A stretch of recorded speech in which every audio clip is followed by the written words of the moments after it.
오늘은 하나님의 양육 안에서라는 제목으로 하나님의 은혜를 나누도록 하겠습니다. 우리는 종종 이런 말을 합니다. 내가 저 사람을 여기까지 세워줬다. 내가 참고 견디면서 가정을 지켰다. 그런데요, 가만히 우리의 인생을 뒤돌아보면은 상처 입은 영혼을 다시 살리시고 무너진 인생을 다시 일으키시고 다시 변화시킬 수 있는 힘은 절대로 우리에게 있지 않습니다. 진짜 내 마음대로 되지 않는 것이 바로 양육입니다. 부모가 된다는 것은 정말로 어려운 일입니다. 그런데 이번에 어버이 주일을 맞이해서 룻기의 마지막을 읽으면서 무너진 인생이 다시 살아나기 위해서 진짜 어버이 되시는 하나님의 양육이 있었구나. 사람의 양육이 있기 전에 먼저 하나님의 양육이 있었구나라는 사실을 묵상을 하게 되었습니다. 오늘 본문 룻기 4장 13절에서 14절까지의 말씀을 보면은요, 계속 반복되는 표현이 나오는데요.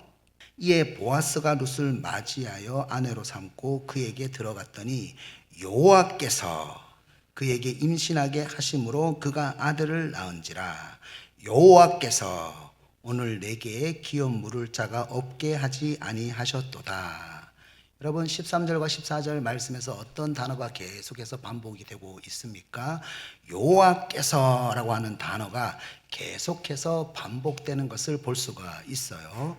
저는 이 말씀을 읽으면서 하나님께서 사람을 사용하셔서 양육을 하시지만 모든 양육의 어버이가 되시는 하나님께서 모든 양육을 주관하신다라는 묵상을 하게 되었습니다. 그래서 어버이 주일날 진짜 우리의 어버이 되시는 분은 하나님이시다라는 묵상을 하게 되었습니다.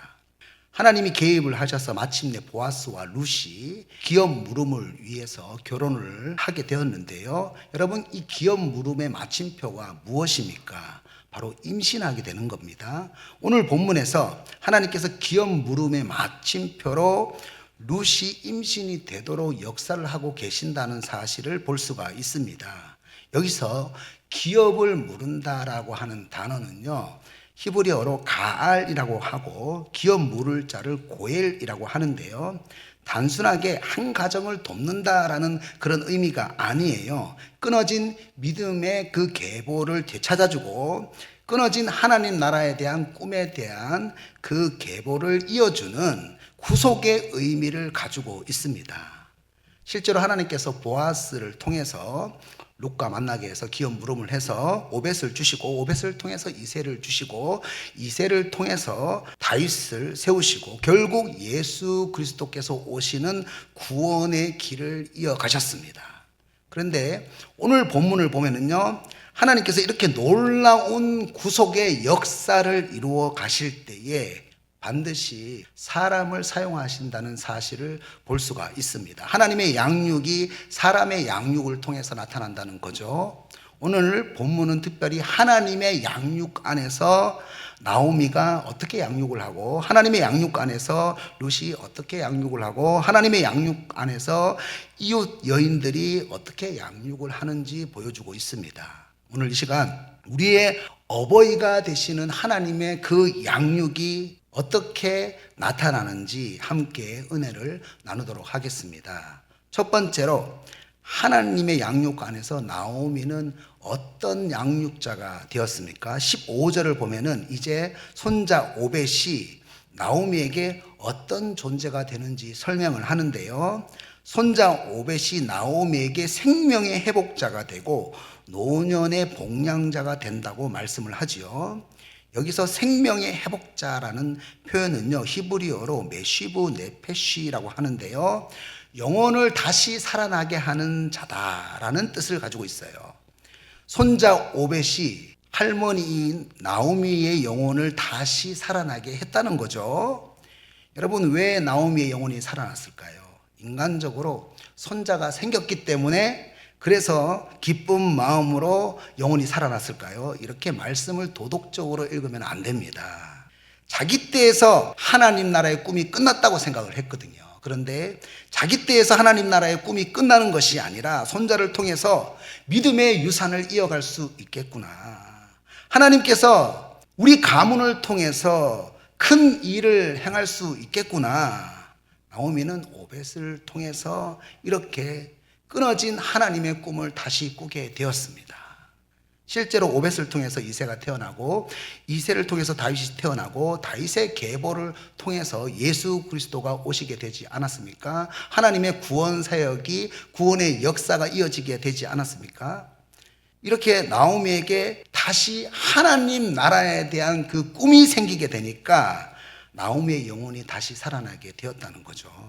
우리들도 남편과 두 아들을 잃고 더 이상 출산하지 못하는 나오미와 같은 형편에 있을 수가 있습니다. 이제 더 이상 나는 다른 사람의 영혼을 출산할 수 있는 환경과 관계가 되지 않는구나. 이제 더 이상 내 인생에서 하나님의 꿈을 펼칠 수가 없겠구나. 그래서 룻기 1장 20절에서 나오미가 자기 인생에 대해서 뭐라고 얘기했습니까? 기쁜 인생이라고 부르지 말고 마라. 괴로운 인생이라고 부르라고 말하는 것처럼 우리가 낙인을 찍고 살아갈 때가 많습니다. 그런데 오늘 본문 15절에서 하나님께서 우리에게 다시 이렇게 말씀을 하십니다. 너는 생명의 회복자이다. 내가 다시 영혼을 출산할 수 있는 사람이라는 갈망을 가지고 하나님께 내가 나아가기만 하면은 다시 하나님께서 계속해서 영혼을 출산할 수 있는, 다시 하나님의 그 구속사, 하나님의 구원 계획에 참여할 수 있는 그 하나님의 꿈을 회복시켜 주시겠다고 오늘 말씀하고 계십니다. 너는 생명의 회복자다. 그래서 이 오벳이 어떤 존재가 됩니까? 15절을 보면은 노년의 복량자라고 말합니다. 여러분, 이 말씀을 영적으로 풀면 어떤 의미가 될까요? 나를 통해서 양육되었던 많은 사람들이 나보다 더 강한 존재가 되어서 서 있는 모습을 보게 되는 거예요. 사도행전 2장 17절에 보면 이런 말씀이 있습니다. 말세에 내가 내 영을 모든 육체에 부어주리니 너희의 자녀들은 예언할 것이요 너희 젊은 이들은 환상을 보고 너희의 늙은 이들은 꿈을 꾸리라. 여러분, 성령이 임하게 되면요, 하나님의 양육 안에서 시작하는 젊은 자녀들에게 예언의 말씀이 임하셔가지고 세상을 분별하게 됩니다. 청년들은 현실에 안주하지 않고 하나님에 대한 환상, 하나님에 대한 비전, 하나님에 대한 열정을 품게 됩니다.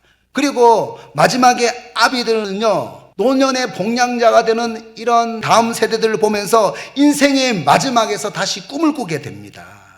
오늘 마라같이 괴로운 나오미가 다시 기쁨으로 꿈을 꾸었던 것처럼 우리들도 절망의 자리에서 다시 하나님의 꿈을 꾸게 되는 거죠. 그런데요, 나오미가 꾸는 꿈은 어떻게 해서 이루어지게 됩니까? 16절을 보면은요, 이렇게 말합니다. 나오미가 아기를 받아 품에 품고 그의 양육자가 되니. 나오미가 손자 오벳을 양육을 하는데요, 여기에서 품에 품고라고 얘기를 합니다. 히브리어로 헤크라고 하는데요, 이 단어는요, 단순히 팔로 안는다는 그런 의미를 이야기하지 않고 있습니다. 겉옷 안쪽에 오목한 곳, 가슴과 맞닿아 있는 깊숙한 곳, 바로 따뜻한 품을 의미하는데요. 여러분, 아기띠를 하면은 아기가 어머니 품 안에서 온기를 제공받으면서 외부의 위협으로부터 보호를 받게 되지 않습니까? 이와 같이 나오미는 품에 품는 양육으로 다시 영혼을 양육하는 꿈을 꾸게 된다는 거죠. 여러분, 아이가 성장을 하면서 수많은 과정을 거치게 되는데요, 이때 품는 양육자는요, 강하게 몰아붙이면서 통제를 하지 않아요. 인간적인 방법을 쓰지 않습니다. 따뜻한 온기로 품으면서 훈계를 하게 되지요.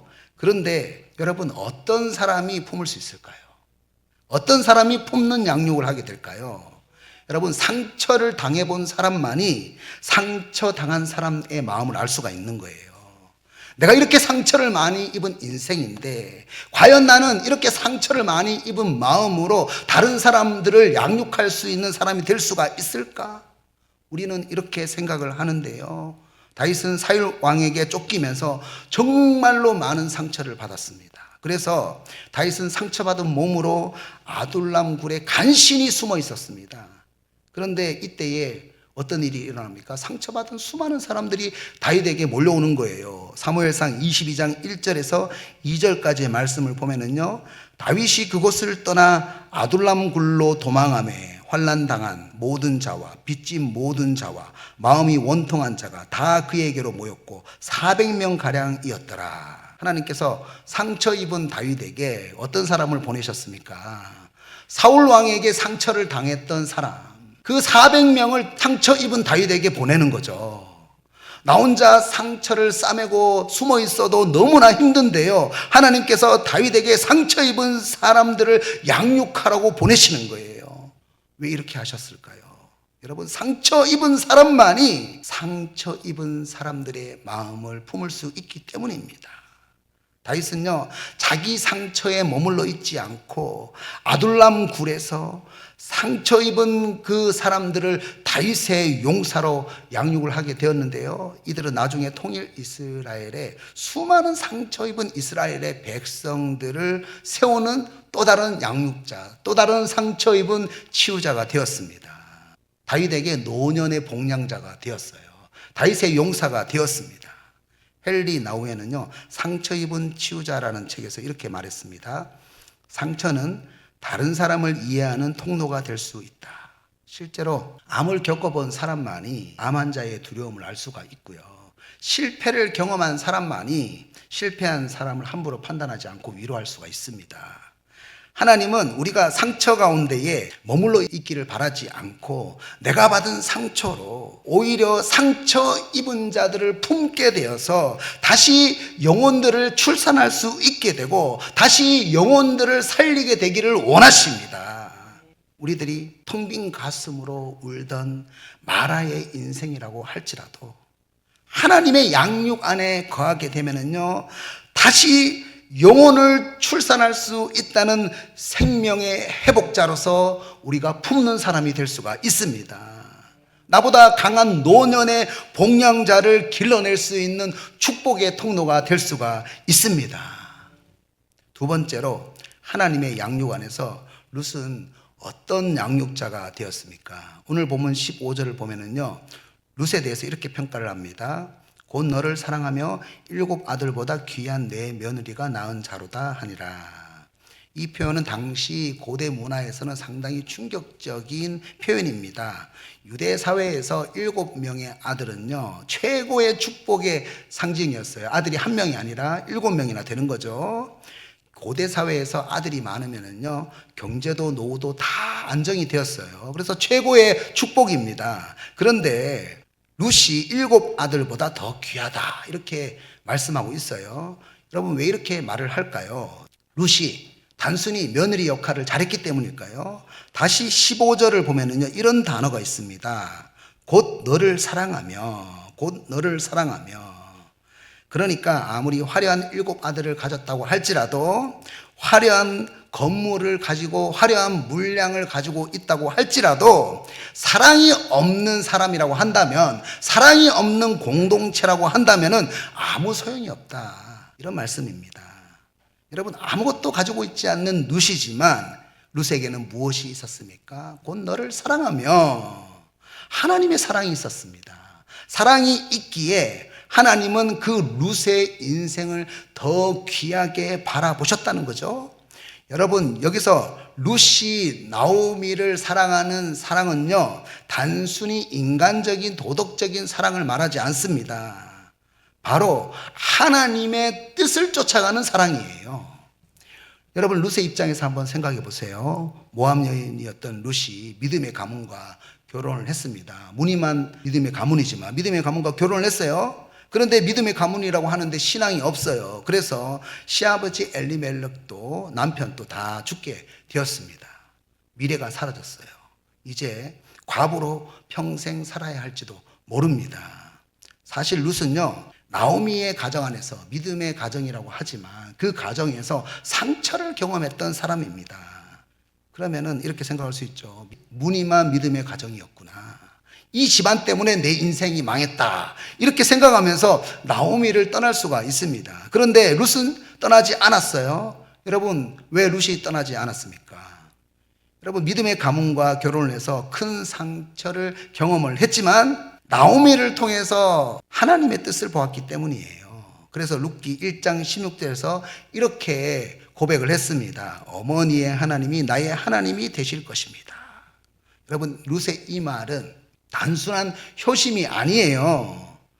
무늬만 믿음의 가정이어서 실패도 있었고 상처도 있었어요. 그렇지만 나오미에게 실패 가운데서 다시 하나님께 돌아가려고 하는, 그래서 다시 회복되려고 하는 그런 간절한 신앙이 보이는 거예요. 룻은요, 나오미의 완벽한 모습 때문에 따라간 것이 아닙니다. 나오미가 상처 가운데서도 다시 하나님께 돌아가서 회복해야 되겠다고 하는 그 나오미의 간절한 믿음을 너무나도 사랑했기 때문에 나오미를 따라갔습니다. 하나님의 뜻을 쫓아서 따라갔습니다. 그래서 룻의 사랑은요, 단순한 효심이 아니라 하나님의 뜻 안에서 나타난 자발적인 사랑이라는 거예요. 여러분, 나오미가 먼저 과거의 상처를 뛰어넘어서 하나님의 구원 계획 안으로 다시 들어가야겠다, 지독한 이런 회복에 대한 하나님의 사랑을 먼저 보여줄 때에 룻도 보아스 발치에 누워서 기업 물음을 해내라고 하는 그런 나오미의 명령을 수치스럽게 생각하지 않았던 겁니다. 사랑으로 그 모든 명령을 행할 수가 있었어요. 하나님은요, 7 아들이라고 하는 눈으로 보여지는 화려한 물량, 화려한 건물보다 모든 과거의 상처를 이겨내고 다시 하나님의 뜻 안에서 회복해야 되겠다고 그렇게 생각을 하고 하나님 사랑으로 돌아가려고 하는 그 믿음을, 그 룻의 신앙을 더욱더 귀하게 바라보셨습니다. 여러분, 요나단은 원래 왕위를 이어받을 사람이에요. 그래서 사울 왕이요, 아들 요나단에게 뭐라고 말을 했습니까? 사무엘상 20장 31절을 보면은요, 다윗이 죽지 않으면 너는 왕이 되지 못한다, 이렇게 얘기를 했어요. 요나단이 사울 왕의 아들이니까 왕세자이지 않습니까? 그런데 왕세자 요나단은 다윗을 너무 사랑했어요. 인간적인 사랑이 아닙니다. 그래서 이 요나단이 다윗을 구해주죠. 왜 요나단이 다윗을 구해주게 되었습니까? 하나님의 뜻을 보았기 때문에 구해준 거예요. 하나님의 뜻 가운데 사랑했기 때문입니다. 신앙 가운데 있는 사랑이었어요. 사무엘상 23장 17절에 보면은요, 왕세자 요나단이 친구 다윗에게 이런 말을 해요. 두려워하지 말라, 위로합니다. 아버지에게 쫓기고 있으니까 하나님이 너를 아버지 사울 왕에게 건져주시고 이스라엘 왕으로 만들어 주실 거야. 이런 하나님의 뜻을 아버지가 아니까 지금 저러시는 것 같다, 이렇게 위로를 했어요. 여러분, 왕세자 요나단이 어떻게 다윗을 사랑할 수 있었을까요?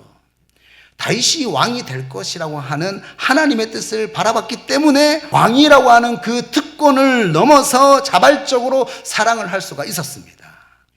그렇습니다. 룻은 인생의 상처를 넘어섰고, 요나단은 자신이 누릴 수 있는 왕이라는 특권을 사랑 때문에 넘어섰습니다. 여러분, 하나님의 구원 계획을 다시 내가 들어가서 회복해야 되겠다고 하는 마음으로 사랑을 하게 되면은요, 그 하나님의 뜻을 쫓아 사랑을 하게 되면은요, 나의 과거의 상처를 넘어서 또 나의 유익을 넘어서 다시 주님을 사랑할 수가 있습니다. 여러분, 우리들이 하나님의 뜻을 바라보지 못하면요, 이런 말 합니다. 내가 너를 어떻게 키웠는데 어떻게 나한테 이럴 수가 있어? 저 사람이 어떻게 나한테 이럴 수가 있어? 내가 얼마나 열심히 봉사를 했는데 어떻게 나한테 이럴 수가 있어? 계속 상처받은 자기 자신에 대해서 자기 연민을 하면서, 계속 특권을 잃어버린 자기 자신을 연민을 하면서 주저앉아 있게 됩니다. 룻은 나오미를 통해서 새롭게 시작되는 하나님의 뜻을 사랑했어요. 요나단 또 다윗을 통해서 새롭게 건설되는 하나님의 나라, 새로운 하나님의 뜻을 사랑했습니다. 그 사랑이 모든 어려움을 이기겠어요. 로마서 8장 35절을 보면 이렇게 말씀합니다. 누가 우리를 그리스도의 사랑에서 끊으리요? 환난이나 공고나 박해나 기근이나 적신이나 위험이나 칼이랴.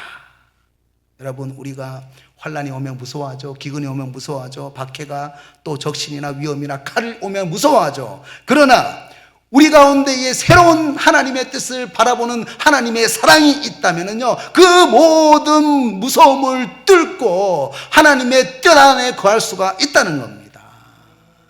여러분, 모든 무서움을 뚫고 하나님의 뜻 안에 거하는 사랑을 가지십시오. 세 번째로, 하나님의 양육 안에서 이웃들은 어떤 양육자가 되었습니까? 오늘 본문은요, 여인들의 찬송입니다. 14절에서 이렇게 시작을 하죠. 여인들이 나오미에게 이르되 찬송할지로다. 여러분, 지금 여인들이 왜 하나님을 찬송할까요?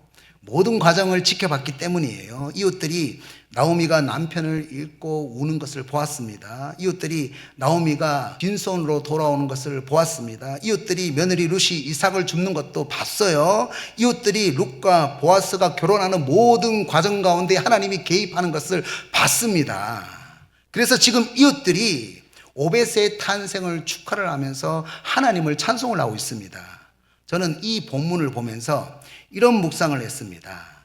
나에게 역사하신 하나님에 대한 이야기가 반드시 이웃에게 나누어져야 되는구나. 17절을 보면요, 이렇게 말씀합니다. 그의 이웃 여인들이 그에게 이름을 지어주되 그의 이름을 오벳이라 하였는데, 여기서 오벳은요, 섬기는 자, 예배하는 자라는 뜻이에요.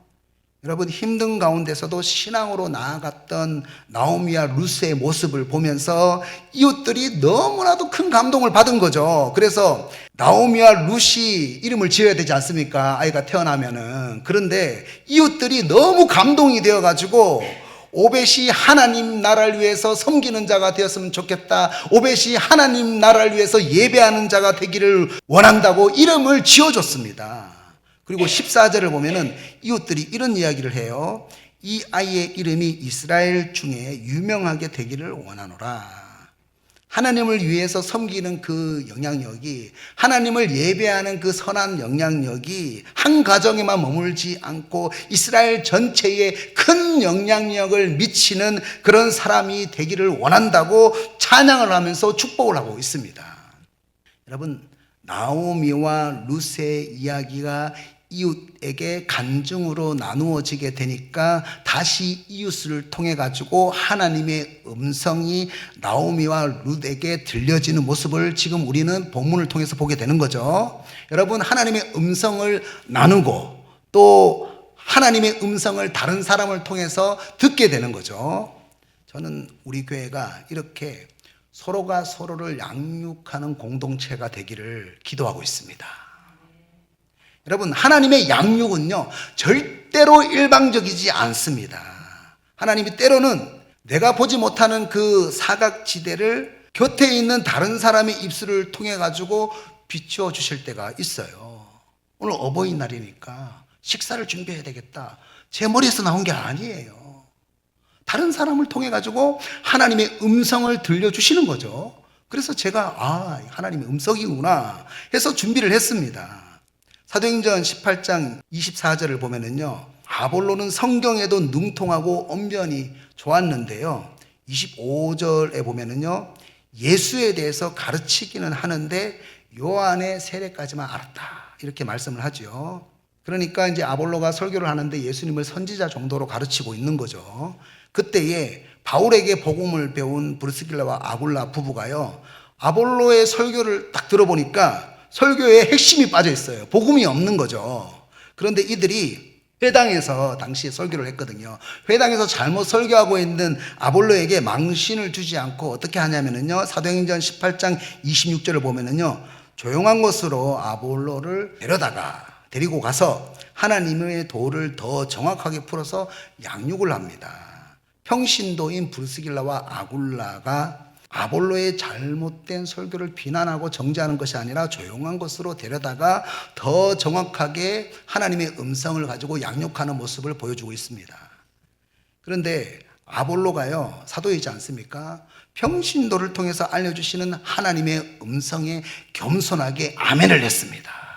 그래서 어떻게 됩니까? 바로 27절에서 28절을 보면은요, 성경으로 예수는 그리스도라고 증언하는 사람. 원래 아볼로가 성경에 대해서 능통했으니까 복음에 대해서 바로 알게 되니까 성경으로 예수는 그리스도다라고 증언하는 사람, 많은 사람에게 유익이 되는 사람, 더 귀하게 쓰임을 받는 사람이 됩니다.